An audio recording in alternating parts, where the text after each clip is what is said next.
tem que ter o telefone de alguma pessoa de referência aqui, ok? Né? Ah, vou falar Colônia República, Chácara, Pedro Ronca- Como que eu vou descobrir onde esse cara mora pela história clínica, tá entendendo? E se esse cara vem a óbito, né? Como que eu vou achar um familiar, por exemplo? Né? Fica difícil.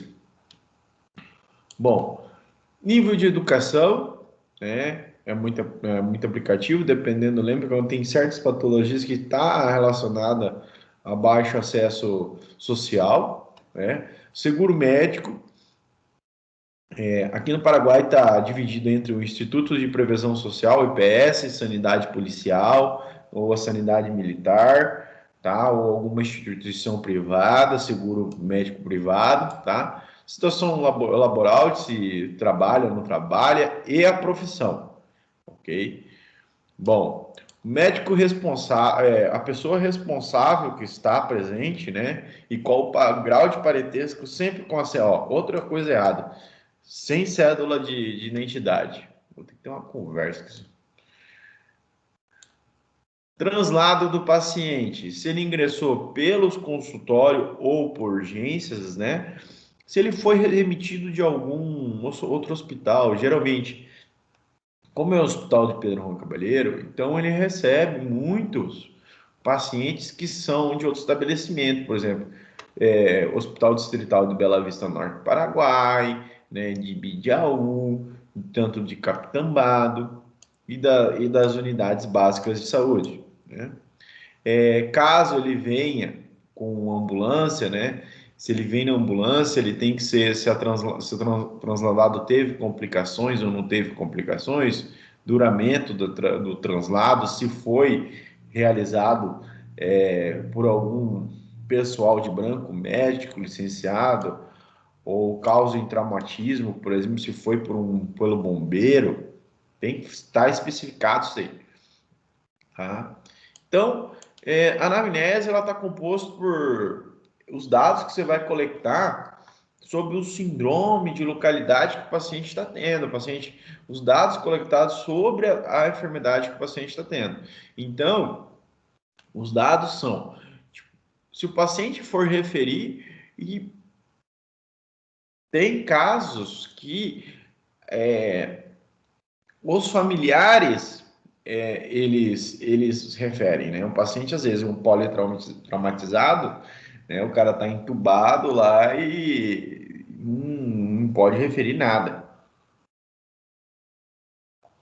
Então, os dados você sempre tem que escrever se esse paciente, se é o paciente que está referindo ou se é o familiar. E se ele merece fé ou não? Porque tem certos pacientes que ele chega na consulta e ele começa a mentir demais, tá entendendo? Então você tem que perceber isso, ok? Isso aqui é muito importante, tá? Se você coloca dessa forma, o paciente sim merece fé, então toda a responsabilidade a partir desse momento é sua, beleza? Bom, então a gente tem um motivo de ingresso como um motivo de consulta. O motivo de consulta que trouxe ele ao estabelecimento, tá? Por exemplo, dolor barro-ventre, né? Esse aqui é uma história de ginecobstetrícia, mas tudo bem. O motivo de ingresso, ele já vai ser o porquê que ele vai ficar naquela bendita hospital, tá bom? Por exemplo, vamos lá. Dolor em fossa ilíaca direita, né? Motivo de consulta. Motivo de ingresso: dolor em fossa ilíaca direita, ok? Caso, por exemplo, fosse um infarto agudo do miocárdio, vamos lá. Dolor em membro superior direito e visão borrosa, Mas, o né? doutor, no motivo da consulta, a gente coloca já com os termos médicos ou a gente tem que referir do jeito que o paciente fala? Tipo, ah, A, eu tô com a, dor aqui embaixo, e no caso dela aqui, né? Ó. por exemplo, vou falar de motivo de consulta, aí eu vou falar sobre a anatomia regional, tá? Na hora que eu falar de abdômen agudo cirúrgico. Por exemplo, se for uma aqui na região embaixo, que a gente fala, barro-ventre, né? Eu particularmente não gosto desse barro-ventre. Para mim, isso aqui é obstetrícia, né? Obstetrícia fala muito isso. Mas geralmente ela vai colocar na região do umbigo, assim, tá aqui no umbigo tá doendo, né? Na região do umbigo. Ou na região do hipogastro. Então, a gente refere a localidade em si que o paciente está te referindo. Por exemplo, na região do fígado, subcostal direita, no hipocôndrio direito, entendeu? Na área cirúrgica, tem que ser específico, tá? Não é falar assim, o paciente, doutor, tá doendo aqui, ó, na boca do meu estômago. Vou colocar, motivo de consulta, dor de estômago. Não, tá errado. Dor no epigastro, motivo de consulta, ok? Agora, o motivo de ingresso que o paciente teve, né? Essa dor no epigastro me levou a muitos vômitos, e o vômito não para. Então, dor no epigastro e vômitos. Tudo bem? Beleza? O que levou a trazer ele. Tá entendendo? Porque às vezes a dor, ela é contínua, ela é descontínua, ela é intermitente, ela cede com algum medicamento, só que o paciente vai piorando o estado geral do paciente. Tudo bem? Pegaram até aí? Doutor, Sim. só para tirar uma dúvida aqui, mas essa parte inicia, né? Uhum. Essa parte não é feita pelo pessoal da recepção, que coloca dados pessoais, onde mora, número de documento, telefone? Não. Toda a história clínica, ela deve ser feita por um médico, ok? Tá bom? Porque História clínica. sim, eu falo assim, esse aqui não é uma ficha, né? Isso aqui é uma De ficha ingresso do médica. paciente. É uma ficha de ingresso de paciente. Só que, tipo assim, nós temos a folha de enfermeria, tem a folha de consentimento, informado para ingresso no hospital, tá entendendo? São várias folhas, né? Lá na folha de consentimento, sim, a enfermeira vai preencher, papapá, e você, médico, vai assinar embaixo que você é responsável sobre o paciente, como vai ter uma testemunha familiar assinando, né? E lá na tua folha, quinta folha de internação, que eu vou trazer para vocês também, vai estar me apresentando. Agora, a história clínica, quem que fez a pergunta? Foi o Alencar? Sim, doutor. Alencar, esta folha é de responsabilidade médica, é um documento médico legal, a história clínica, ok? Ela deve ser preenchida pelo médico, ok? O que acontece? Quem preencheu essa porra dessa história clínica aqui foi um bendito do interno que acha que tá indo bem. Tá me entendendo? O que acontece? Os internos, quando a gente é interno, nós temos que praticar muito isso aqui, tá? Quando a gente está na faculdade. Isso aqui é o elemento básico para você colocar a tua clínica em prática. Quanto mais você fazer a tua história clínica, melhor médico você vai ser, ok? É isso aqui que se diferencia os homens dos meninos. Fazer uma história clínica, tá? Fazer uma história Doutor, clínica. Oi. será que não tinha como se eu conseguir uma cópia dessa para a gente tirar xerox, não? Para a gente treinar? Em branco? Não, eu tenho várias em branco aqui. Alencar, Oi. naquele material que eu coloquei no grupo ontem, que fala história clínica, Sim. no final dele, no primeiro anexo, é essa folha aí, tá? Em branco? Em branco. Em branco é sem preencher, né? E Isso. quando a gente tiver livre ok, para poder obrigado. ter a prática, aí eu vou fazer essa prática com vocês ao vivo. Ok? Aí é Professor, diferente. Isso. Fala. no motivo de consulta, então o paciente ele vai relatar por que ele está procurando ali, ok. Mas digamos aqui no caso ali, ela dor em baixo ventre, né? Digamos, vamos colocar assim. Isso. Mas quando ela chega lá, a gente afere e a gente nota que tem uma pressão alta, né? Uma hipertensão ali. Eu tenho que Isso. colocar o motivo de consulta somente a dor no baixo ventre ou eu já tenho que incluir Não. Só dor no baixo ventre. Porque o achado que você encontra de pressão arterial elevada, você já tá fazendo um exame físico do paciente. Tá entendendo?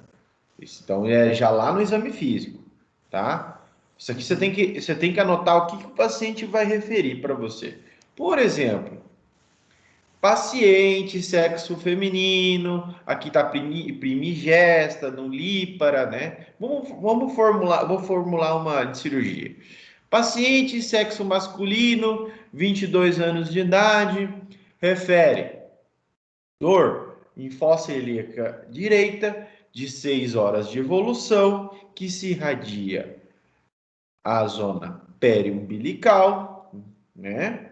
Ou melhor, que começa no epigástrico, irradia fossa ilíaca direita e zona periumbilical, com uma intensidade moderada, característica pulsante, com exacerbação aos movimentos, acompanhado de náuseas e vômitos em uma oportunidade de contenido alimentário, ok? Ademais, ao quadro se agrega, eu particularmente falo, sensação febril, ok? Por quê? Qual que é a diferença da sensação febril para a febre graduada? Se o paciente te falar, doutor, eu acho que eu estava febril, tô com febre, doutor, você tem termômetro em casa? Não tenho. Então não é febre graduada, ok? Tá me entendendo? Então é sensação febril, tá? Deu para me entender? Mesmo se você chegar naquele momento lá e pá, ele tá com 39, 40 graus. Deu para me entender? Então, se o paciente te refere que ele teve febre, mas ele não tem termômetro em casa, então ele não sabe quanto que ele teve temperatura. Não foi graduado. Então é sensação febril. Bom, sensação febril. Em quantas oportunidades você teve essa sensação febril? Uma, duas, três? Não. Doutor, tive uma vez, tomei um paracetamol e cedeu. Então, refere, ademais ao quadro se agrega uma sensação febril de uma oportunidade, o qual se automedica com paracetamol 500 miligramas em uma oportunidade e cede parcialmente, né? Ou, na hora que ele estava referindo a dor no epigástrico, com radiação na fossa ilíaca direita, de 6 horas de evolução, né?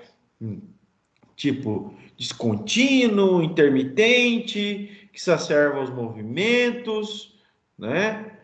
O qual se automedica com sertal composto, o qual se automedica com Buscopan, né? E cede parcialmente, mas sem melhoria, ok? Então, vocês estão observando a forma de preencher os antecedentes da enfermidade atual, ok? E tem uma grande diferença entre o antecedente da enfermidade atual para o antecedente remoto da enfermidade atual, tá? O antecedente da enfermidade atual, você vai relatar o que está acontecendo naquele momento. Já os antecedentes remotos, né, que você vai colocar aqui embaixo, ó, que nenhum interno faz, quer ver? Ó, vou te mostrar bendita história clínica, até que ela colocou aqui, ó, nega outros eventos similares, ok? Se o paciente, de repente, o nosso paciente estava com dor, né, no epigástrico, vai falar assim, você vai perguntar para o paciente, você já teve essas dores anteriormente? Já tive. E o que aconteceu? Não, eu tive uma dor cólica no epigástrio, que eu cheguei aí para o hospital e me passaram alguns medicamentos e passou a dor. Né? Aí você tem que investigar. Você teve vômito também, sensação febril? Não. Eu só estava com uma queimação, uma pirose, né? Uma gastrite e me administraram omeprazol e eu melhorei. Porque então, característica de um quadro de dispepsia gástrica, né? Agora, se fosse, não, eu tive, por exemplo, no sexo feminino, 22 anos. Não, doutor, eu tenho esse quadro de dor na fossa ilíaca direita, a repetição, quase todo mês, né? Geralmente quando eu estou no meu período ovulatório ou pré-menstrual, né? Com escape de secreção sanguinolenta, né? Então você está falando, ovário policístico, né? Que é um diagnóstico diferencial de uma apendicite aguda, ok? Por exemplo, a apendicite aguda, ele vai negar qualquer evento similar. Ele não vai ter esse evento duas vezes. A apêndice, você vai ter um evento só uma vez na vida e acabou. Deu para me entender? Voltando aqui na enfermidade atual.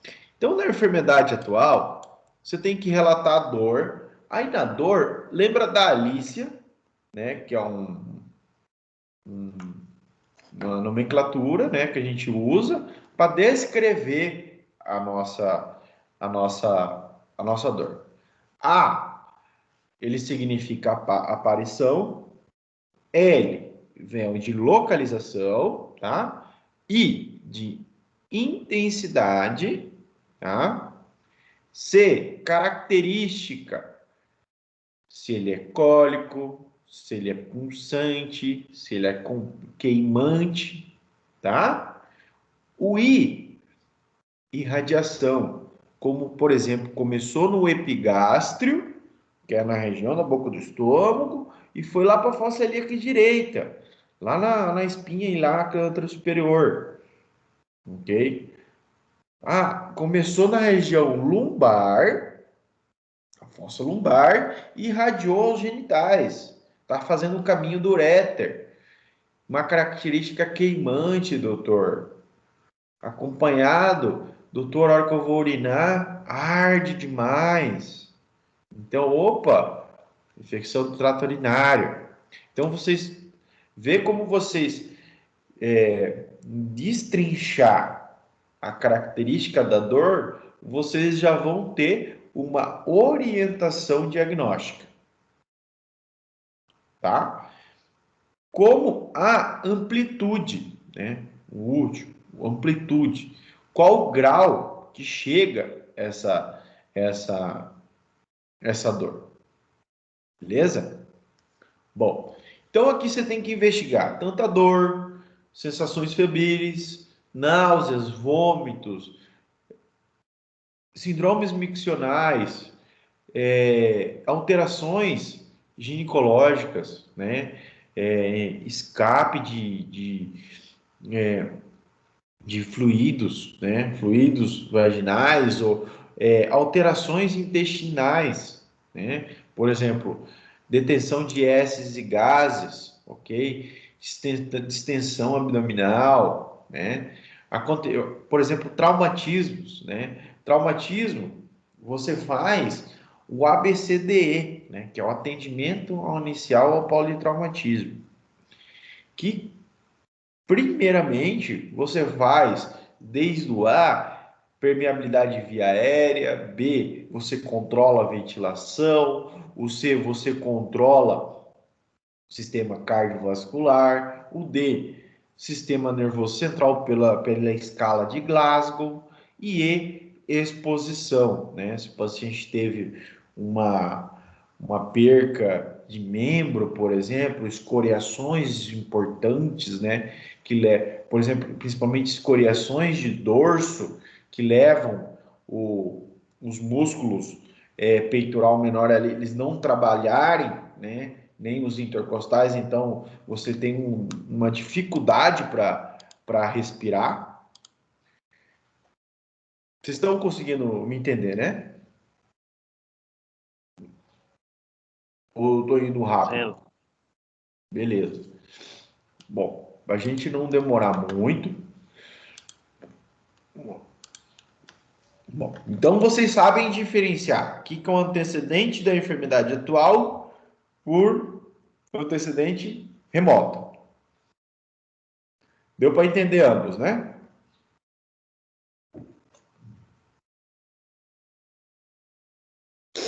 Alguma dúvida? Quem quer fazer Às vezes eu pergunta? confundo um pouco isso daí, doutor, mas eu acho que é falta de prática também. A história clínica é igual andar de bicicleta. A primeira vez é assim. Quando eu estava no 4º ano lá que eu fiz a minha primeira história clínica, eu fiz 7 vezes a minha história clínica, o mesmo paciente, até eu acertar. Tá me entendendo? O paciente queria te matar também, né? Sim, queria. E o familiar também. Mas eu aprendi desta forma, tá entendendo? Então, a hora que vocês estiverem com a prática, se tiverem a oportunidade, tá dentro de um hospital, quem trabalha no hospital, principalmente os enfermeiros, porra, senta lá no prontuário e lê a história clínica do médico, ok? Porque quando você lê tanta história clínica de médico, você acaba que você começa a aprender. E a hora que você for fazer, você vai ter uma orientação. Cada médico tem uma sistemática para fazer. Eu sou extremamente sistemático para fazer história clínica, sabe? Eu escrevo muito, mas muito mesmo. Sou direto, olha, muito detalhe. Por quê? Aprendi dessa forma, né? Eu aprendi a fazer dessa forma. Tem gente que não faz dessa forma, tá entendendo? Assim, tem médico que chega aqui, ele no antecedente da enfermidade atual, ele chega assim, ó, aqui ele coloca assim, dor do epigastro. Fala assim, dor, epigastro, 4 horas de evolução, fossa ilíaca direita, acompanhado náuseas e vômito, nem coloca náuseas e vômito, pá. Aí ele deixa tudo em branco, coloca o nome do paciente com idade, tananã, e lá atrás, apendicite aguda. Assina e pronto, acabou. Só faz isso. Tá errado? Tá super errado fazer isso, né? Porque caso alguma coisa venha acontecer, um evento, o principal documento legal é essa porra aqui, tá entendendo? E é isso aqui que vai te salvar. Então, aprenda desde o começo a preencher isso aqui. Sempre meus professores me falaram, sabe? Aprenda a fazer uma história clínica que você vai ser um bom médico, tá? Tudo começa na história clínica. Por isso que eu queria começar falando dela com vocês, tá bom? E principalmente em cirurgia. Cirurgia você tem que ser extremamente detalhista nessa parte, tá? Bom, passando ao nossos antecedente atual e o remoto, nós vamos chegar nos nossos hábitos, tá? Só que são os hábitos fisiológicos desse paciente, tá? Alimentares. De repente chega um cara de 130 quilos para você, né? Aí fala, ai doutor, tô com uma dorzinha aqui na barriga, na boca do estômago. Ah, o que você comeu? Ah, comi um porquinho frito, tomando uma cervejinha. Ah, tá. E ele fala que aquela dor no epigástrio, né? Lá no antecedente remoto, né?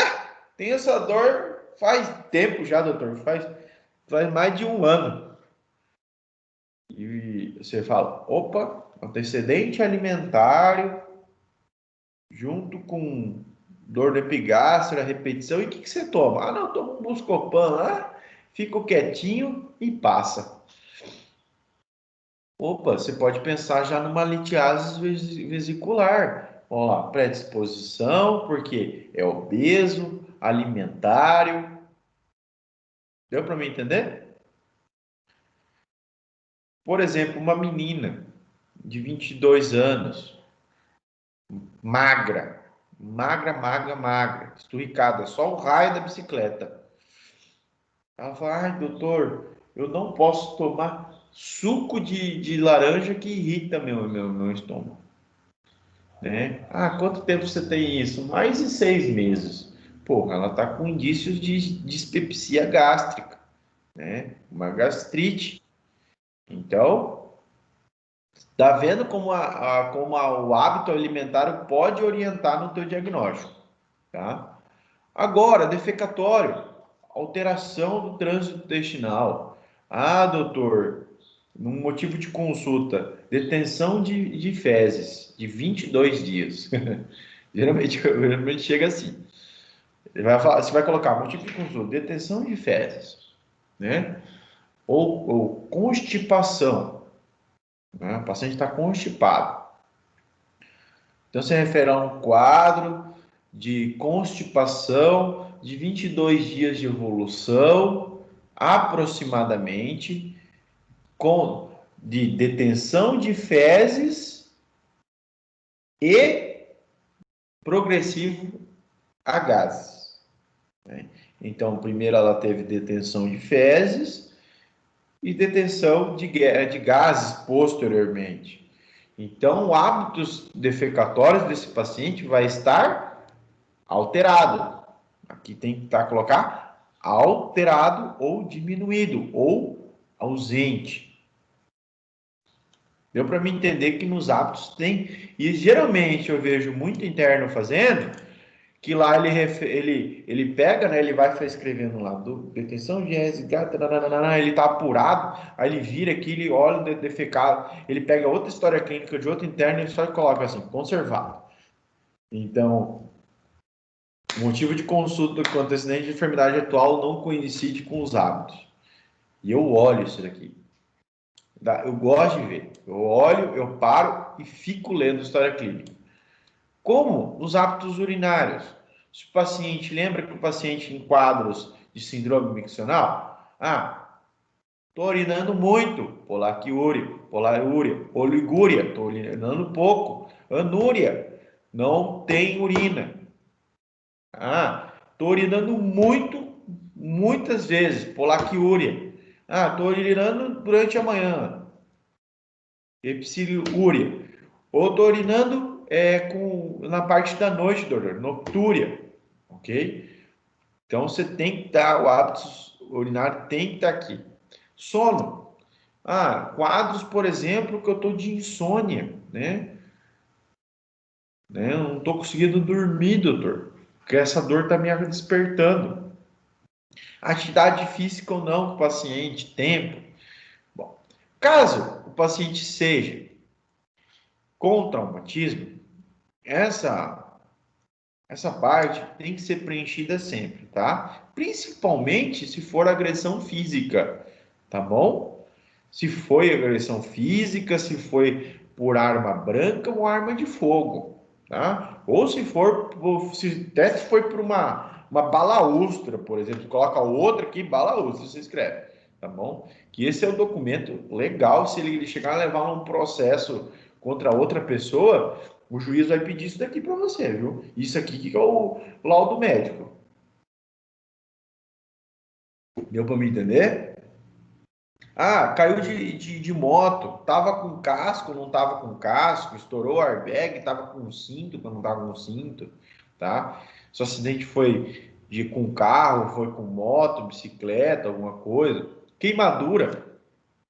Paciente, você vai encontrar paciente com queimadura muito frequente. Foi água quente, óleo muito frequente, ambos em crianças, fogo é mais em adulto, tá? Eletricidade em adulto, químico já em adulto. Bom, fatores de risco, tá? Onde aconteceu esse traumatismo? Se foi na casa, escola, trabalho, via pública. Então, muito cuidado. Caso tenha traumatismo. Mas o doutor, ele tá com dor no epigastro, então não aplica, tá? Só caso de traumatismo, você aplica e refere o que aconteceu. Tudo bem?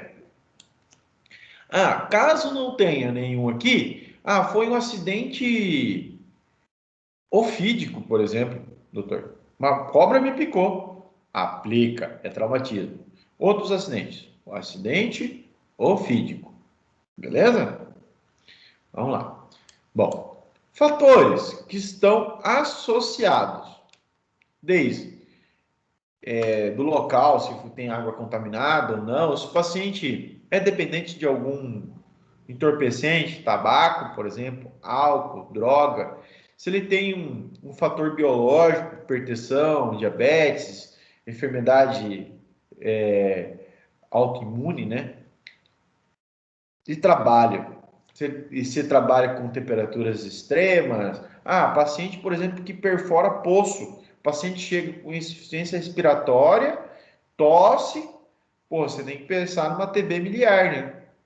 Na hora. Bom, conduta social. Se o paciente é sedentário, como a gente estava falando aqui, o paciente 130 quilos, geralmente o paciente é sedentário, não faz atividade física, né? Ok? Bom, caso não estabelece, beleza. Antecedente socioeconômico, né? Se o paciente, o mais importante está aqui, ó, principalmente em quadros respiratórios, sabe? Se o paciente, quantas pessoas estão no dormitório, quantas pessoas na casa, tá? Se vem a presença ou não, o que é importante da vivência aqui? Piso. Geralmente a gente tem que saber se é piso de terra ou não, principalmente em crianças, né? Crianças que vêm com doenças, por exemplo, com micobactérias, presença, por exemplo, de uma tinha, por exemplo, uma tinha de unha, bicho geográfico, ok? O tipo da água, o paciente, criança, por exemplo, geralmente de poço, água de poço, ou adultos, né? Água de poço, que é uma água, geralmente, às vezes, depende da localidade, é saloba, como eu falei para vocês, lembra que a água saloba tem uma predisposição a ter uma predisposição a ter a litiase renal, tá? Queimação de basura, tá? Se recolhe aquela basura ou não, se aquela basura ela é guardada no quintal da pessoa, tá?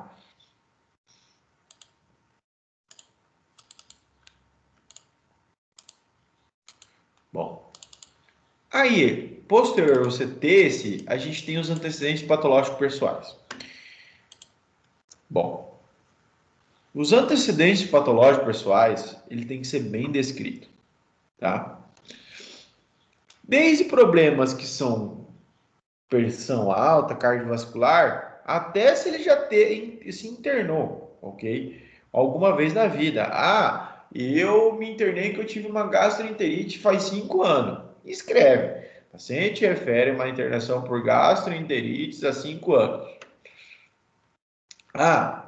Eu tenho pressão alta. Paciente conhecido hipertenso. Você toma teu remédio? Qual remédio você toma? Toma enalapril. Todo dia de manhã, doutor, 20 miligramas. Então, hipertenso, conhecido em tratamento regular de enalapril, um comprimido por dia de 20 miligramas. Doutor, eu estou com um quadro de dor no epigástrico e radiação, eu faço líquido direito, sexo masculino, né? O quadro clássico do apendicite, né? Só que ele refere que Paciente refere uma cirurgia prévia. Apendicectomia de faz 10 anos. Aí você fala, vira para você mesmo, fudeu. E agora? O que esse paciente tem? Então você tem que buscar já diagnósticos diferenciais.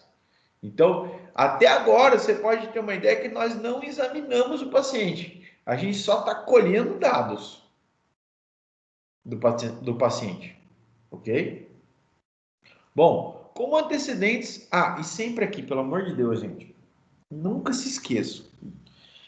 Pergunta se o paciente ele é alérgico a algum medicamento, pelo amor de Deus. Tá? Eu quase morri, cara. Verdade. Eu tinha uns 14 anos de idade. Olha, os irmãos do meu pai, todos são médicos. Todos. E bendito deles não estavam no hospital. Cheguei no hospital com uma febre alta pra caramba e a médica me administrou dipirona. E eu não sabia que ela tinha passado dipirona. E eu sabia que eu era alérgico, né? Eu fui parar na UTI com um quadro de uma reação alérgica intensa, ok? Então, gente, sempre perguntem, tá? Por favor. Nunca se esqueçam, beleza? Vamos lá. Bom, o familigrama, eu vou deixar isso aqui para... Vocês já tiveram medicina comunitária, medicina familiar? Sim, doutor.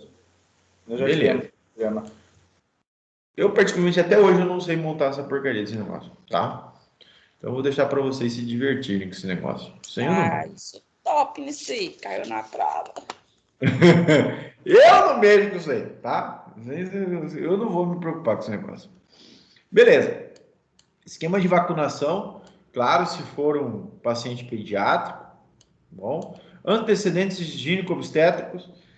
Muitas vezes vai chegar uma paciente gestante para você, mesmo em cirurgia, você vai estar de plantão sozinho lá e vai chegar uma gestante, por exemplo, de 18, 24 semanas, vamos falar de 8 semanas, um quadro de apendicites, e você vai ter que relatar tudinho, e você vai ter que explicar para ela que a gestação dela tá de começo, diagnosticou, vai ter que operar, que hora que você vai ter que entrar na cirurgia com ela, e provavelmente o bebê ela pode perder. Vocês sabem o que acontece quando você faz a apendicectomia abaixo de 12 semanas? O risco de perder é altíssimo, ok? Bom, então você tem que relatar fecha de última gestação, se toma terapia anticoncepcional ou não, cirurgia prévia, se está na menopausa, caso idades avançada, a menarca, fecha provável de parto, tá? Beleza? Se tem alguma ecografia ou não, semanas. Bom. Então aqui tem essa outra folha, ela é específica para dados pediátricos, tá? Dados do pai como da mãe, tá? Antecedentes perinatais, né, do paciente, antecedentes como maternos, se a gestante já teve número da gestação, partos, abortos, já teve algum aborto, quantas consultas pré-natais, tá? Número de controles, esquema de vacunação e dados sobre o parto, tá? Que tem que saber local, tipo, se teve algum problema, tá bom? Se teve anestesia, se teve algum desgarro, por exemplo, em caso, quantas horas, se foi a 6, a 12, a 9. Local, dados do recém-nascido, tem muitas vezes que vocês vão estar de plantão e vai acontecer isso. Aprendam a fazer um parto, tá? Todo mundo tem que fazer um parto. Tem que saber, tá? Que vai chegar alguma gestante para você. Isso aí você vai ter que fazer. Não tem escapatória, gente. Não vou fazer parto não, doutor. Você vai fazer, tá? Bom, peso ao nascimento, idade gestacional, como calcular a idade gestacional, talha, perímetro. Eu vou deixar para pediatria para vocês, tá? Bom. Então você viu que até agora a gente só colheu o dado do paciente, né? Até nesse momento. Bom. Patologia do RN, alimentar, hematologia, vou deixar para pediatria. Vamos lá pro ectoscopia.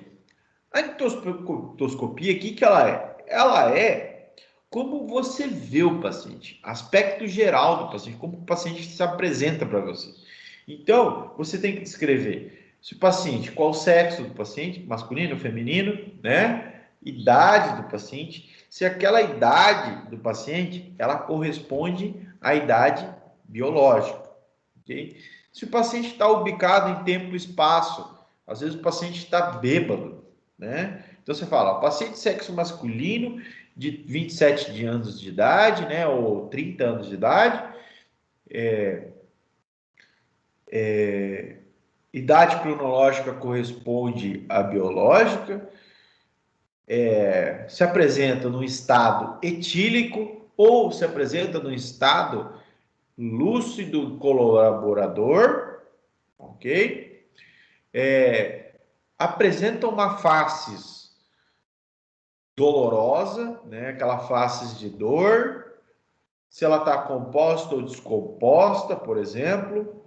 Ela está hemiparésia, faces com hemiparésia do lado direito, né? Com desvio. Eu tenho edemas de pálpebras, ok? Ou eu tenho faces e dorso com edema. Então, esse é um aspecto geral do paciente.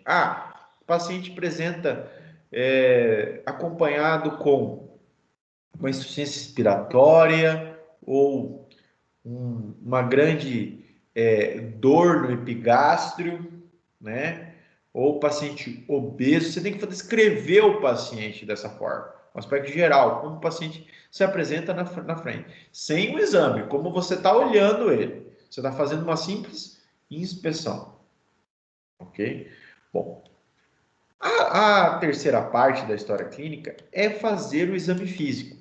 O exame físico, ele começa com os signos vitais, né? Você é o principal que você tem que começar. Pressão arterial, valor pressórico, pulso, frequência respiratória, como cardíaca, a temperatura oxilar, peso do paciente. Recém-nascidos, talha e perímetro cefálico, tá? Pacientes obesos, calcular sempre o índice de massa corporal e a circunferência abdominal, tá? Você tem que determinar se o paciente ele está numa desnutrição ou ele tem sobrepeso ou obesidade no meu caso, né? Bom, então, a partir desse momento que você tem seus signos vitais e dados antropométricos, é o nosso exame físico. E eu te falo, o exame físico ele começa da ponta do cabelo até a ponta da unha dos pés, ok? Tudo tem que ser examinado, tá bom? E ele tem que ser inspecionado, tem que palpar, tem que percutir e tem que auscultar, beleza? Só que cada área tem uma diferença. Por exemplo, na cabeça, a auscultação ela não tem um valor, vamos falar, positivo para diagnóstico. Você não vai encontrar muitos hallazgos na cabeça. Deu para me entender? Então, na cabeça você tem que observar bem, você tem que palpar bem. Ok? Você tem que saber examinar bem essas duas parâmetros. Inspecionar e palpar.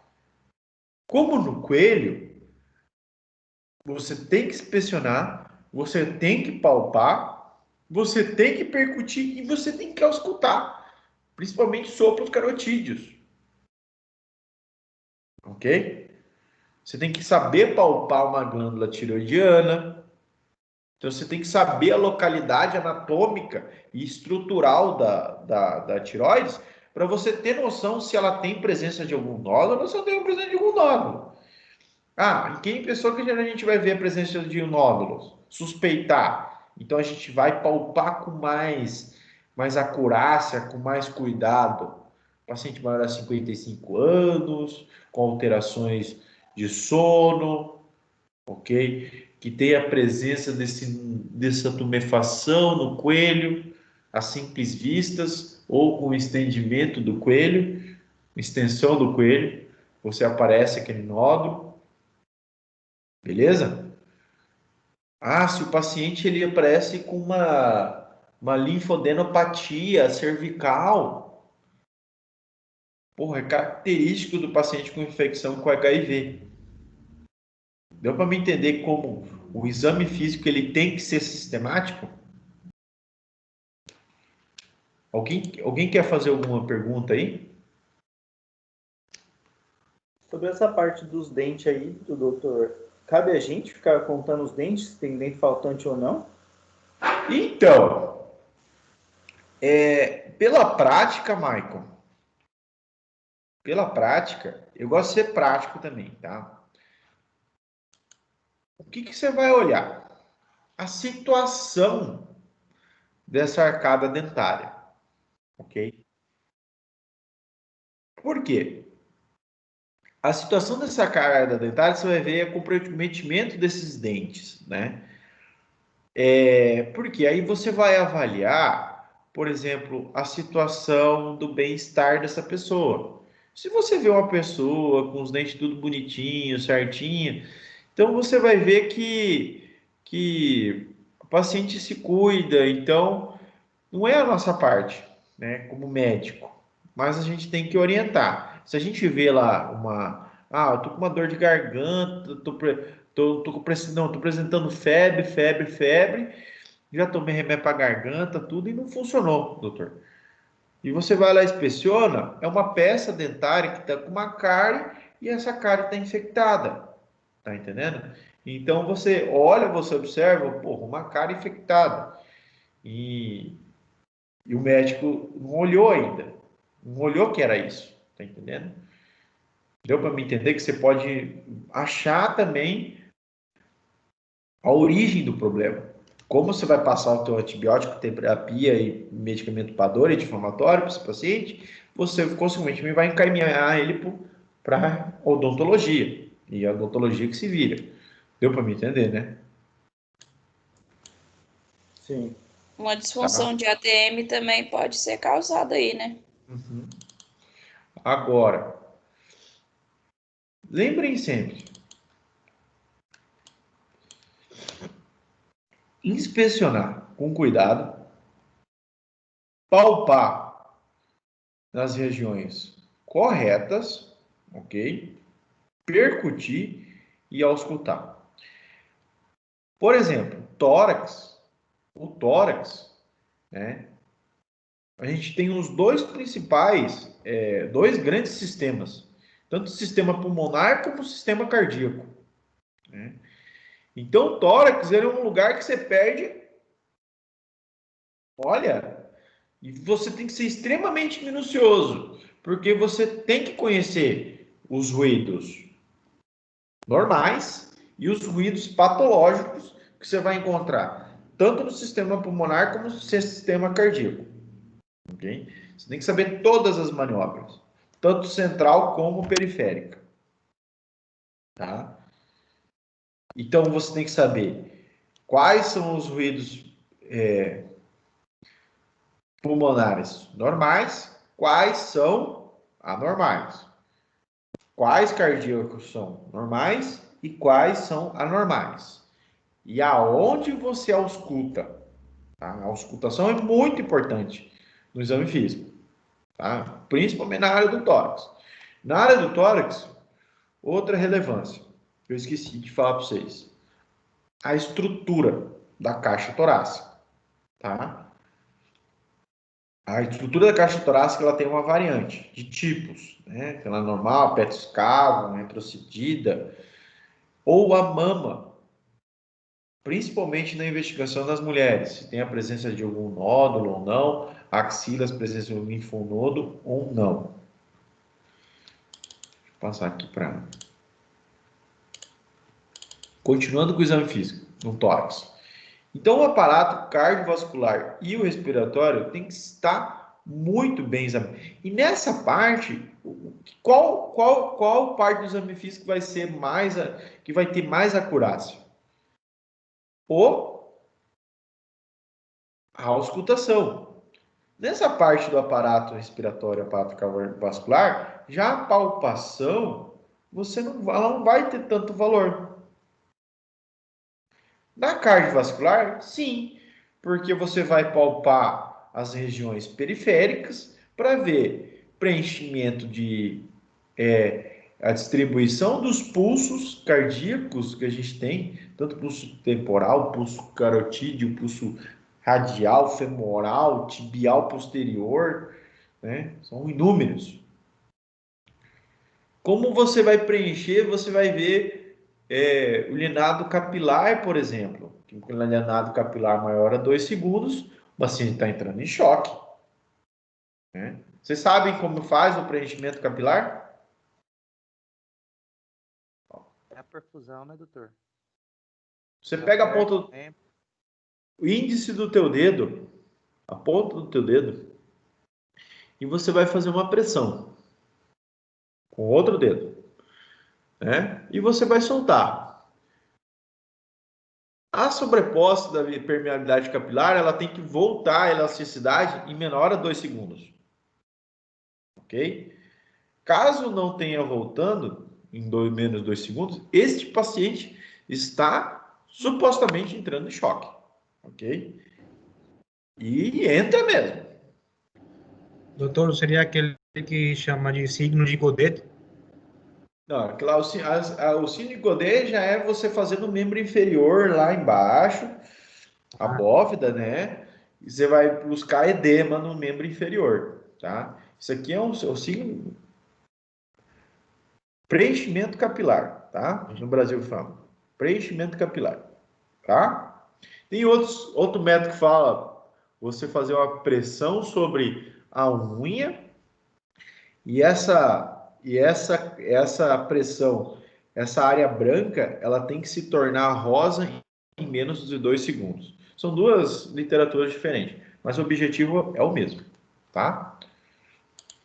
Bom, como no abdômen, o abdômen na área cirúrgica é onde você vai encontrar a maioria das patologias, né? No âmbito cirúrgico. E ele tem que ser sistemático. Tanto com uma clara expansão, uma clara palpação, com percussão e auscultação. Bom, tem teorias, né, que hoje já foi descartada esse negócio, que tinha que se começar com inspeção, ir para palpação, ir para percussão,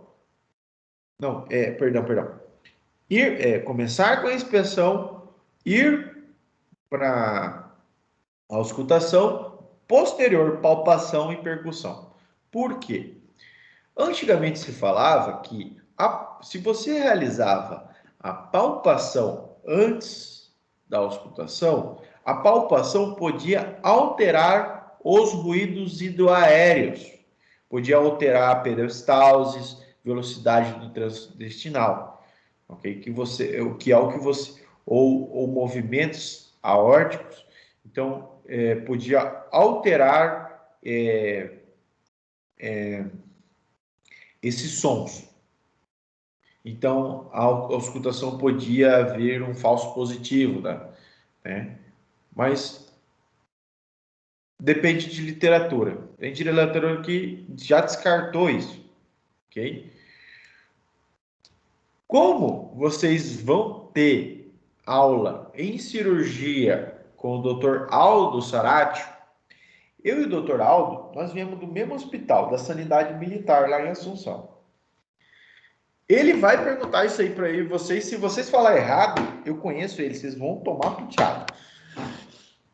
E como eu sou professor de centro cirúrgico, então vocês vão entender dessa forma.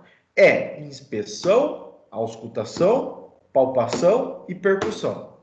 Beleza? No abdômen.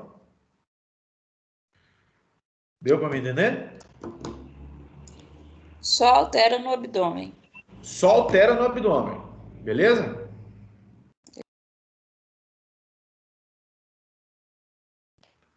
Combinado? Põe lá. Já põe, põe no quadrinho lá. Inspeção, auscultação, palpação e percussão no abdômen. Beleza? E no abdômen, a inspeção. O que você vai ver? Se o abdômen ele está distendido, se ele não está distendido, se ele está a presença da coloração, por exemplo, você está distendido, se ele tem presença de circulações colaterais, ok? Paciente com ascites, por exemplo, né? Pacientes que têm, por exemplo, nos pontos anatômicos, por exemplo, no umbigo, né? Fragilidade desse ponto vira uma tumefação, uma protussão, uma hérnia, por exemplo, ou uma hérnia inguinal, uma hérnia pleural, ok? Deu para me entender, né? Bom, como no abdômen, sempre tem que terminar com tato retal. Caso for mulher, tem que ser evaluado primeiro os genitais, lábios maiores, lábios menores, tato vaginal, lateralização de coelho, característica temperatura, tá? Fluxo, você tem que observar a coloração do fluxo, olor do fluxo, ok? Na paciente de sexo feminino. Por exemplo, paciente de sexo feminino, quadro de dor da fossa ilíaca direita de 12 horas de evolução contínuo, que não está cedendo com medicamento, sem alterações miccionais, né? Sem alterações menstruais, também não tem atraso, né? Ela tem uma anticoncepcional regularmente, só que particularmente ela tem vários parceiros sexuais e não usa proteção.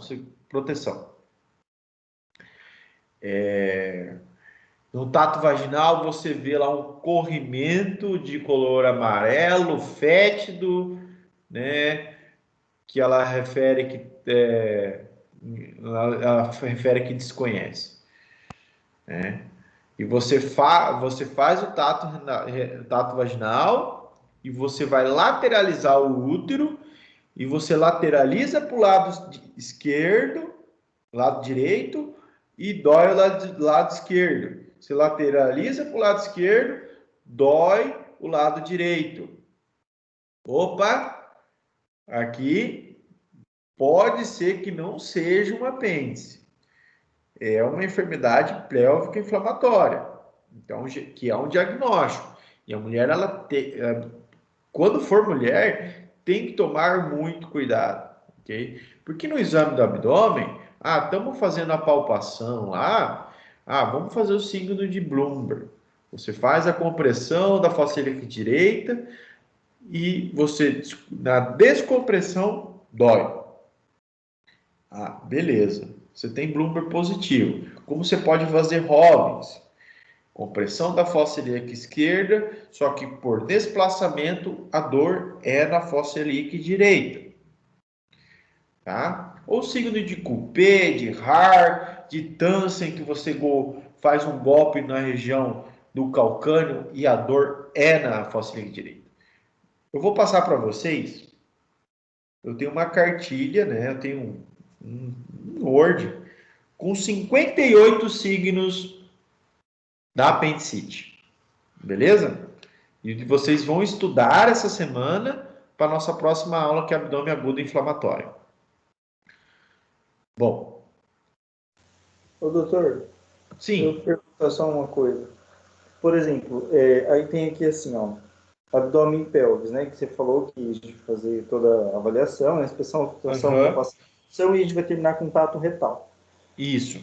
A minha dúvida, e depois tem a parte do aparato geniturinário e tudo mais, assim, então, nós podemos. Isso. Só que, tudo bem, nós somos acadêmicos, nós temos que preencher para aprender tudo, mas Aham.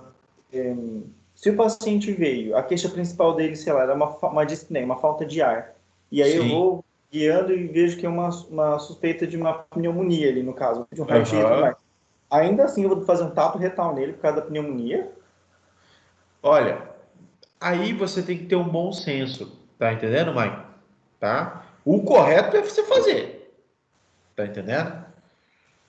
O correto é você fazer, tá entendendo? Todo exame físico tem que ser completo. Mas caso teu paciente, vamos falar sem ser teoricamente, tá com um quadro que é característico de respiratório e não tem alteração abdominal, não tem necessidade de você fazer um tato retal, né? Você tem que ter um bom senso nesse momento. Beleza? Assim, eu imagino, eu nunca vi isso. Você vai no médico com a pneumonia e. Não, peraí, que deixa eu avaliar as suas partes. Como é que tá o seu lado maior, lado menor? Como é que tá? Eu nunca vi isso. Sim. Por isso que eu tô falando Não, assim, nós vamos ser presos. não, preso não vai ser porque o correto é fazer todo o exame físico todo a Santa Vez completo, ok? Tá? Mas assim, quando a gente chegar então para fazer isso, avaliar no paciente, se você tiver com a gente guiando lá, então, por exemplo, essa parte aqui eu não precisaria responder, eu colocaria não se aplica. Não, não é se aplica ou sem particularidades, né? Mas você vai ter que descrever alguma coisa. Se o paciente está com uma insuficiência respiratória, geralmente ele está com uma respiração tóraco-abdominal. Então você vai referir, você vai ter que ver se o abdômen está com uma distensão ou não, né? Você vai ter que auscultar o abdômen. Em si, a inspeção e a palpação, a percussão do abdômen você vai ter que fazer, tá entendendo? Uhum. Pelo menos isso. O tato retal você pode colocar TR sem particularidades, tá entendendo? Ok, Tá? Ou não aplica. Aparatos genitais, não aplica. Tá entendendo? Beleza? beleza. Os genitais, e claro, na Doutor, mulher. Oi, pode perguntar. é que geralmente quando a gente vai no hospital não faz isso, né? Tipo, o médico só avalia o que o paciente está reclamando. Pelo menos eu já só vi isso. Então, quando a gente está no pronto atendimento, nós temos o RAC. O RAC é uma triagem de paciente, né? Geralmente a história clínica, ela é feita para todos os pacientes que vão ingressar no hospital, que vão para internação, tá?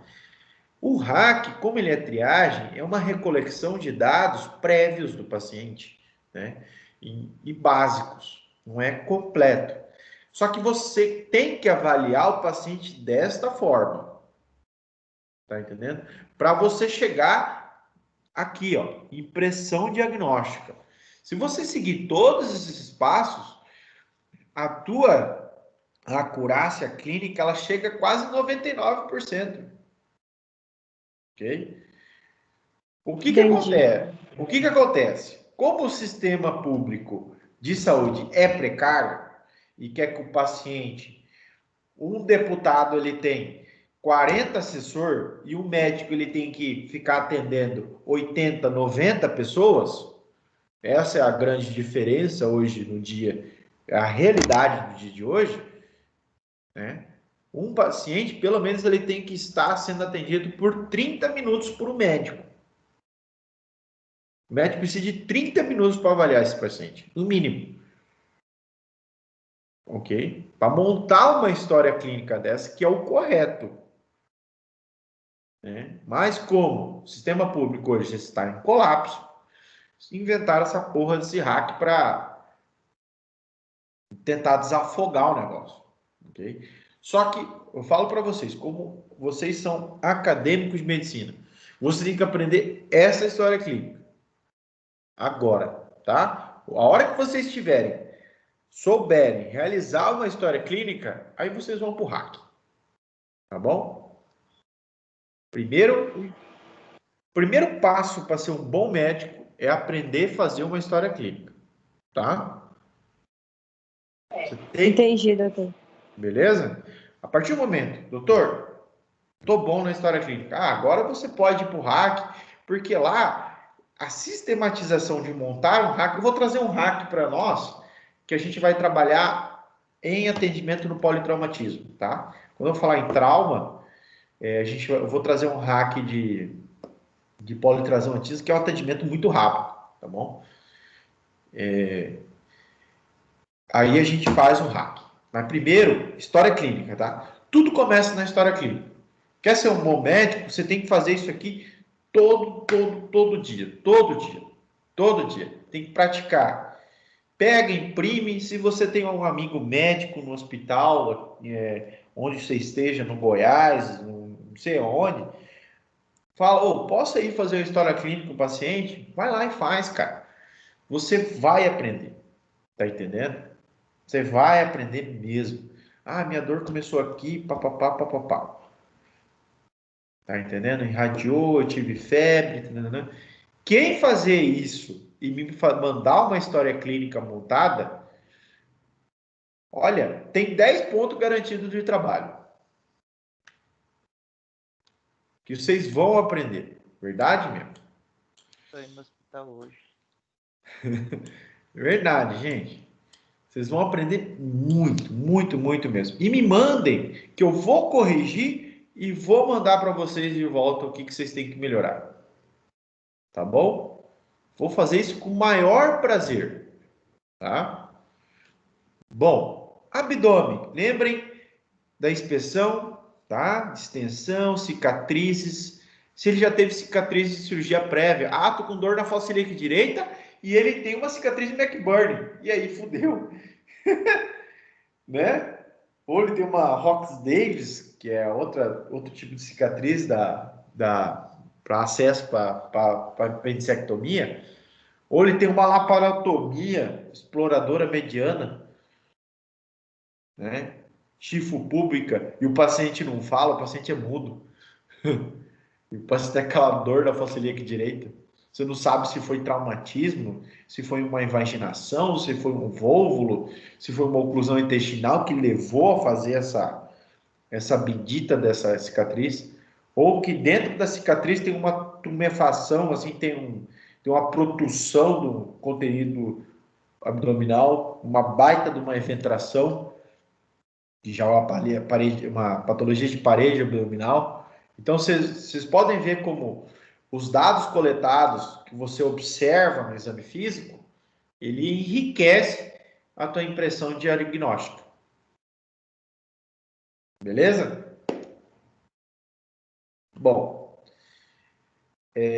como a percussão, pacientes, por exemplo, estilista, cirrótico, com alterações hepatotóxicas, vão ter o órgão agrandado.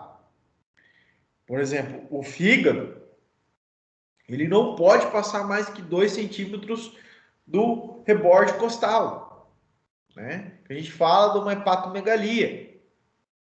Geralmente tem pacientes cirróticos que você palpa o fígado lá na região periumbilical, né? Então você, peraí, né? Você vai assim, tô com a dor no côndilo direito, você está pensando num quadro de cólico biliar, de litiase vesicular, não. E de repente você vê aquele fígado desse tamanho, né? Cápsula de Gleason, certeza que tem que lembrar da anatomia do fígado, deve estar inflamada e fígado tão agrandado, então você tem que falar hepatomegália, tem que investigar. Okay? Tem que fazer uma ecografia, tomografia para ver o tamanho desse fígado. Ver se as alterações não é parenquimatosa do fígado. Se não é hepatite, por exemplo, não é um problema lá no hepatócito. Bom. Paratogênios urinários. Nesse caso, o paciente está lá, dor na fossa lumbar, que irradia na zona periumbilical, acompanhado de dissúria. O que você tem que fazer nesse paciente? Você tem que fazer uma punho percusão, o signo de Giordano, na região lombar. Nós vamos falar isso em urologia. Caso você faça, você faz com as duas mãos, né? Só com a mão colateral. O lado esquerdo você faz com a mão direita e o lado direito você faz com a mão esquerda, tá?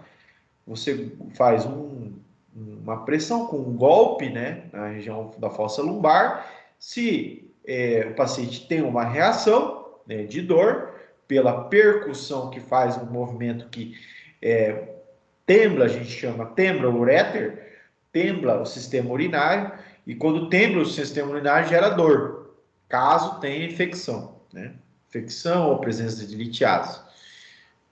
Geralmente esse paciente positivo. Então, é muito suscetível a infecções do trato urinário ou a presença de litiases no trato urinário, ok?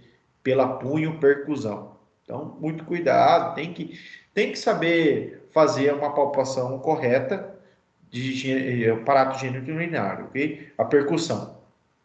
Como fazer corretamente tato vaginal, ok? Você tem que saber fazer a paciente também cuidar o pudor da paciente, tá? Ser muito educado. Quanto mais educado você, como médico, como estudante de medicina, você for com a mulher, mais ela vai se sentir confortável, tá? Tem que cuidar muito isso com a mulher. Por quê?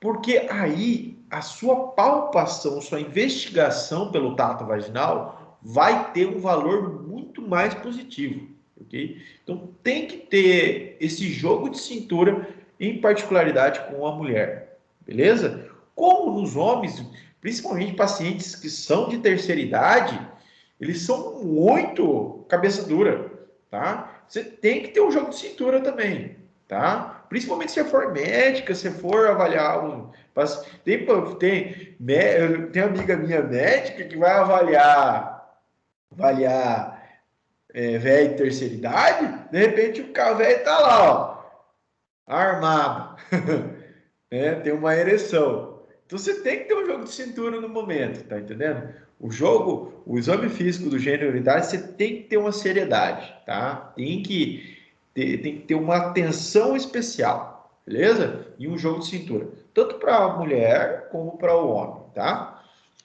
Doutor, nesses casos, seria bom sempre ter alguém junto nessa avaliação, né? Chamar um enfermeiro ou enfermeira para acompanhar ou não se faz necessário? Michael, eu geralmente, para a pessoa se sentir confortável, você vai conversando com a pessoa e é melhor você fazer sozinho, ok?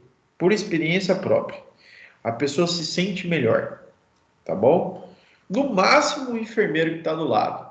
Caso tenha familiar, você pede para o familiar se retirar, ok? Se não der para o familiar se retirar, pode ficar o familiar, ok? Mas o familiar não fique naquela área, tá? A hora que você está examinando.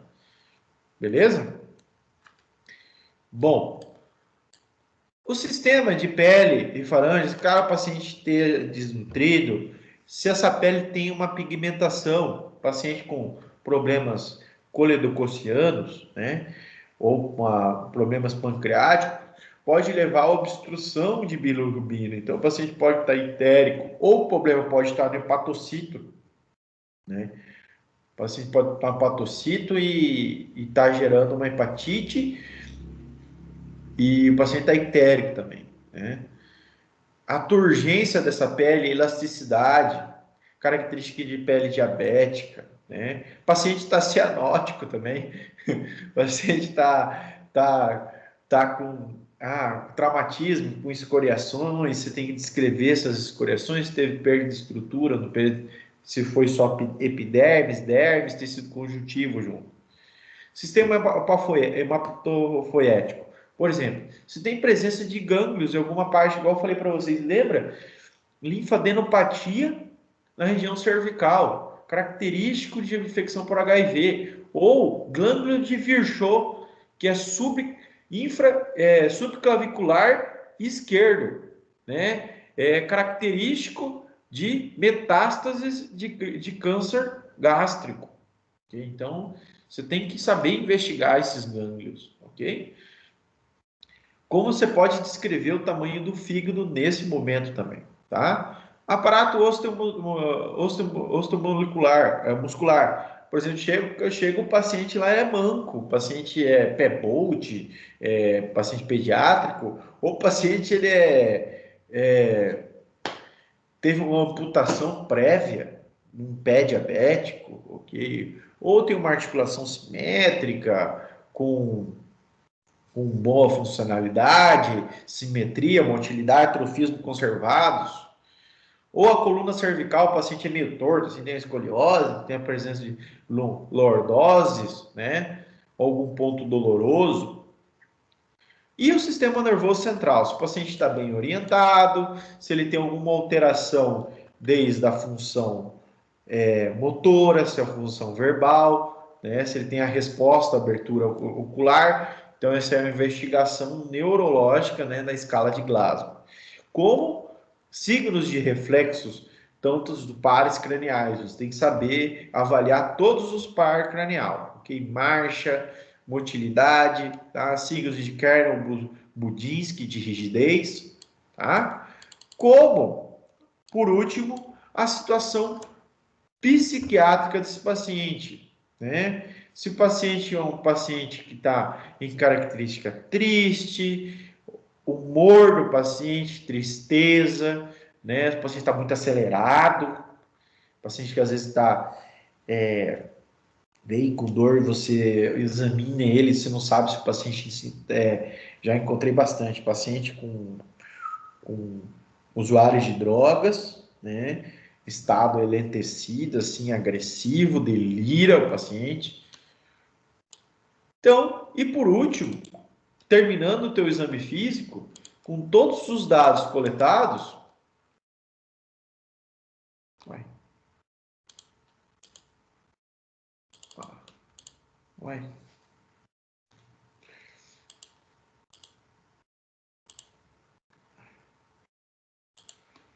Putz, fiquei sem uma folha aqui, velho. Deixa eu ver aqui. Vou pegar a última folha aqui. Putz, vocês vão ter que... Perdão. Faltou uma folhinha aqui. Onde você tinha mandado... Aqui tem um enlace, né? Né, Carmen? Deixa eu baixar aqui. Quer que eu te mando no seu WhatsApp? Manda para mim, por favor, rapidão, Michael.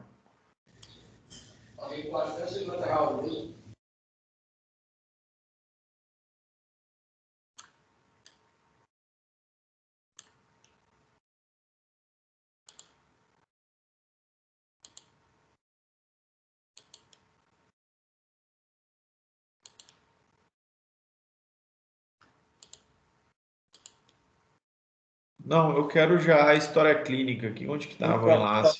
Na última página. É só você ir lá na última, nas folhas finais. Aqui, achei. Já achei. Deixa eu terminar aqui o compartilhamento daquela tela. Bom, então, por último, todos esses dados coletados tem que ter uma impressão diagnóstica. Dor falcilíaca direita, sexo masculino, sem síndromes miccionais, né, de 12 horas de evolução. Tem muito cara que coloca assim, síndrome doloroso da falcilíaca direita. Eu falei, mano, caralho. Abdômen agudo cirúrgico. Cara, abdômen agudo cirúrgico pode ser milhões de patologia, sabe? Cara, aqui você tem que ser principal, você tem que ser direto, né? Eu posso colocar... Vamos colocar apendicite aguda, né? É um fator VTE. Bloomberg positivo, né? Sexo masculino. Clínica é soberana perante qualquer exame, né? Apendicite aguda. Qual que é o secundário? O secundário é um abdômen agudo cirúrgico. Deu para me entender? Então, você tem uma relação de diagnóstico diferencial. Que caso não seja apendicite aguda, e você está lá no meio da cirurgia, igual meu avô faleceu dentro do mesa de cirurgia. Meu avô tinha 74 anos e estava operando uma apendicite aguda. E ele infartou e morreu em cima do paciente dele. O que aconteceu? Meus tios tiveram que terminar a cirurgia para depois acudir o meu avô. Então, aquele momento, eles sabiam o quadro do paciente. Deu para me entender? Que era só meu avô que sabia que era apendicite aguda, porque ele realizou o diagnóstico, ok? Não foi os médicos adjacentes. Tá me entendendo? Caso seja um médico X que nunca viu meu avô na vida e só entrou por entrar na cirurgia, ele simplesmente ia dar uma lida no diagnóstico secundário, então ele ia saber o que buscar durante a cirurgia. Deu para me entender? Então, a partir da impressão diagnóstica, você tem a justificação do teu diagnóstico. E qual que é a justificação do diagnóstico? Dor, fossa ilíaca direita, 12 horas de evolução, com radiação, ou você pode pôr dor epigástrica, com irradiação à fossa ilíaca direita, ou coloca aqui, cronologia de Murphy, né? Ou você pode pôr cronologia de Murphy mais Bloomberg positivo, sexo masculino ainda, né? Agora sexo feminino. Por exemplo, se você tem o sexo feminino, você pode colocar assim, ó, abdômen agudo cirúrgico, opa, tá certo, e secundários, pode ser uma enfermidade pélvica inflamatória, né? Se você tem CLER positivo, lateralização do coelho cervical. Deu para me entender como tem que ser, você tem que ter a sistematização da sua impressão diagnóstica. Ok? Doutor. Oi. Então, que nem o senhor falou, o principal eu coloco o abdômen agudo cirúrgico e se for mulher eu coloco enfermidade pélvica inflamatória, isso que eu entendi? Isso. Quem falou? É a Carla. Carla, é o seguinte, caso da mulher, vamos falar, sexo feminino, de 22 anos de idade, acude ao serviço com dor na fossa ilíaca direita, né? Já com antecedentes remotos, ela já refere um quadro anterior, aproximadamente de 3 meses, pré-menstrual, como antecedentes ela tem relações sexuais sem proteção. No exame físico você vê um corrimento de coloração branca, fétido, né? Então aí já viu que tem característica de uma enfermidade ginecológica, o diagnóstico principal, né? E o segundo, e você vê que ela está com um quadro sistêmico e então você vai ter que precisar de um método auxiliar diagnóstico, né? Então ali naquele momento, no principal, você pode colocar na enfermidade ginecológica, né? Ou pode arriscar e colocar enfermidade inflamatória pélvica, por exemplo, que se no teu exame físico tiver um Franklin positivo, que é a lateralização do coelho, enfermidade pélvica inflamatória.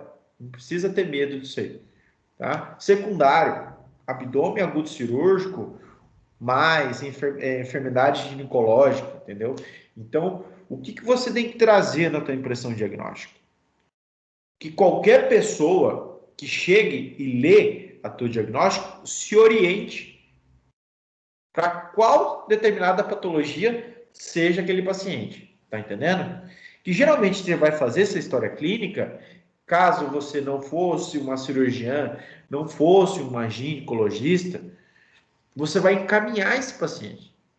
Você vai fazer uma vaga zero. Ó, você vai chegar lá no SUS, na data SUS, você vai digitar a tua impressão diagnóstica. E essa impressão diagnóstica vai saltar no teu hospital de referência. E lá vai sentar um bendito médico na tua frente e vai ler esse prontuário. E ele tem que ter uma impressão do que está acontecendo. Tá entendendo? Senão ele não vai aceitar teu paciente. Deu para me entender? Entendi, doutor. Obrigada. E seu diagnóstico tem que ter uma justificação. Né? Foi um sexo masculino? Dor no epigástrico, irradiação falsa ilíaca direita, 22 anos de idade, sem sintomas adjacentes. Né? Eu, como particular de teoria, sou cirurgião, apendicite casca, eu já mando assim, pã. Né? Mas isso com a prática você vai pegando. Bom, agora, notificação. Sim, diga. Então, por exemplo, assim, nessa impressão diagnóstica, eu posso colocar assim, se fosse uma mulher, principal, infecção do trato urinário. Isso. E secundário, eu coloco assim, tricomoníase, por exemplo. Isso, você suspeitar que é uma tricossomiase, se você suspeitar que é uma vaginose bacteriana, tá me entendendo? Você pode colocar DST também. Doença sexualmente. Só referente ao achado, por exemplo, assim, no caso, a parte genital, ou também se eu acrescento outras possíveis patologias concomitantes, tipo diabetes, hipertensão. Coloca uma patologia específica, tá? Máximo 2, se você suspeita, se você quer diferenciar, tá bom? Não, mas por exemplo, assim, ó, no caso, se for uma infecção do trato genital ali, diabetes, hipertensão, obesidade são concomitantes, são outras, né? Sim, não, isso aí tem que estar lá no antecedente patológico pessoal. Tá, então não entra aqui. Não, comorbilidade, antecedente patológico pessoal. Tá? Por exemplo, infecção do trato urinário, sexo feminino, né? Aqui, ó, infecção do trato urinário. Como secundário, sexo feminino, né? Secundário, coloca assim, DST, porque você viu que tem corrimento e você não sabe descrever o que é aquele corrimento. Tá entendendo? Mas você acha que é uma infecção do trato urinário. Ou o principal, infecção sexualmente transmissível, botam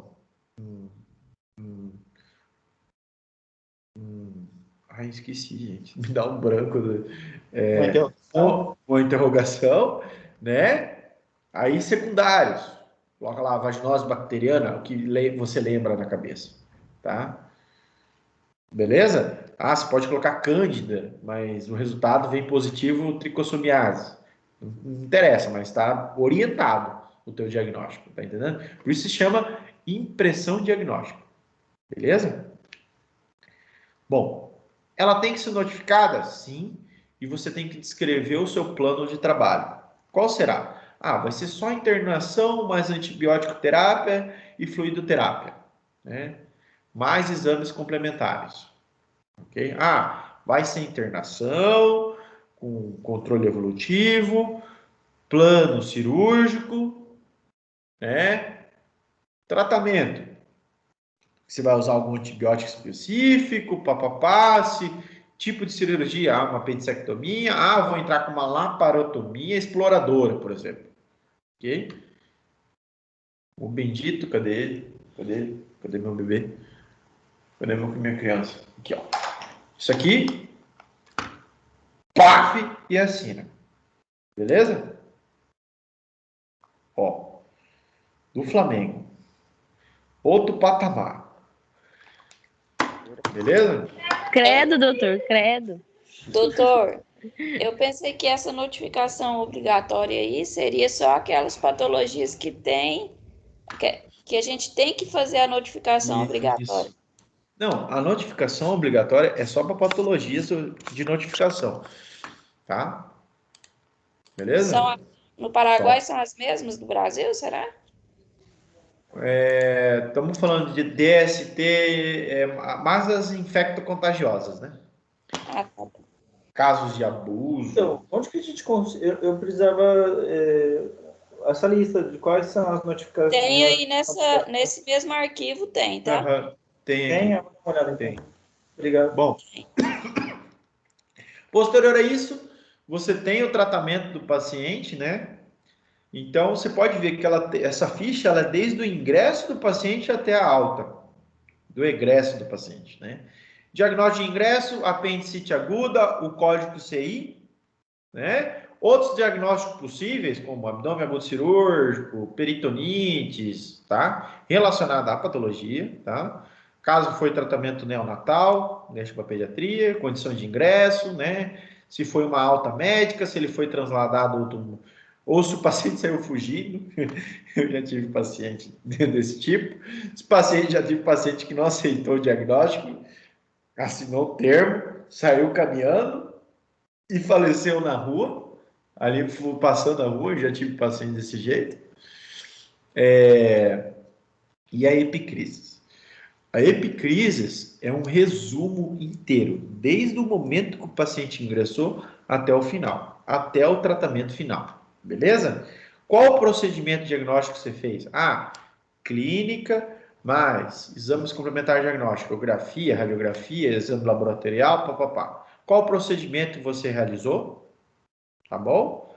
Fecha de ingresso, pá. E de novo, firma e selho. Beleza?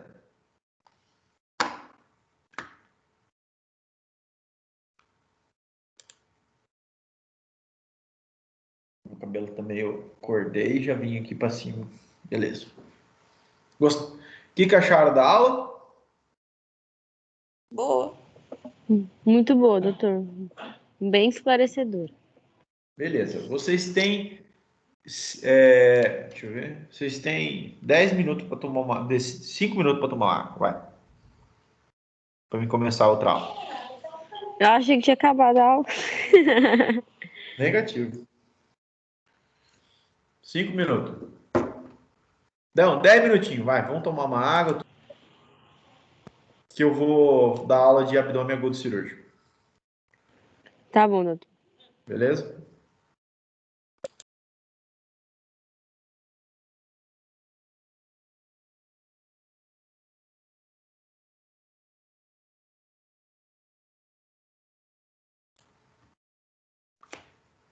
Come um açúcar, come uma fruta e vamos voltar para a aula daqui 10 minutinhos, beleza? Ativar a Beleza. neurona.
certeza.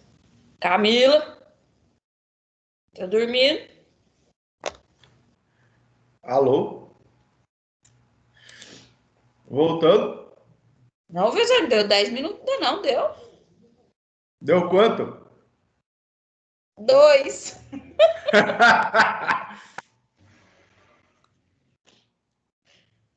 Fui botar a roupa para lavar. Saiu o sol. Ah, certo. Depois de uma semana.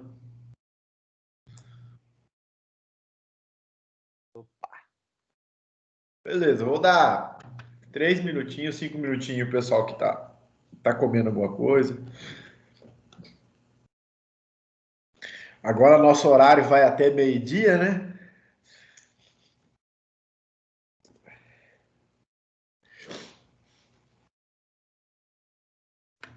Mas nós precisamos ir até meio-dia?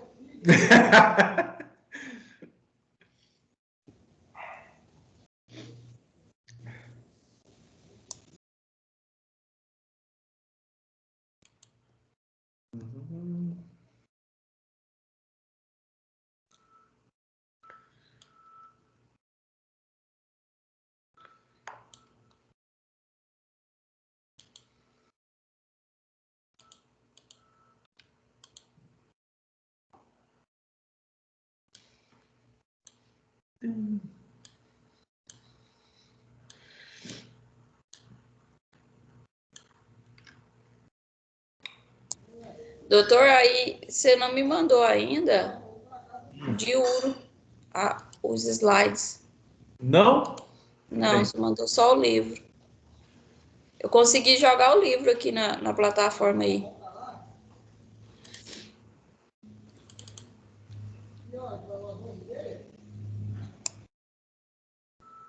Cadê o Rodrigo? Eu não escutei a voz dele ainda. Ele tá caladinho hoje, né? Rodrigo, cadê você? Tô na área, mestre. Ah, Digão!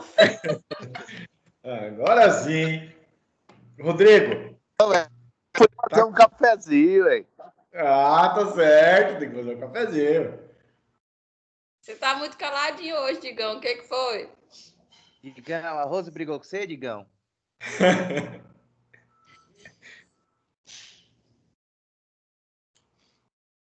Depois é eu, né, Vitor, que fico. De vez em quando, tá muito frio. Hoje pode. Rapaz, achei que a nossa aula ia só uma horinha, hein, cara? Olha só onde já tá.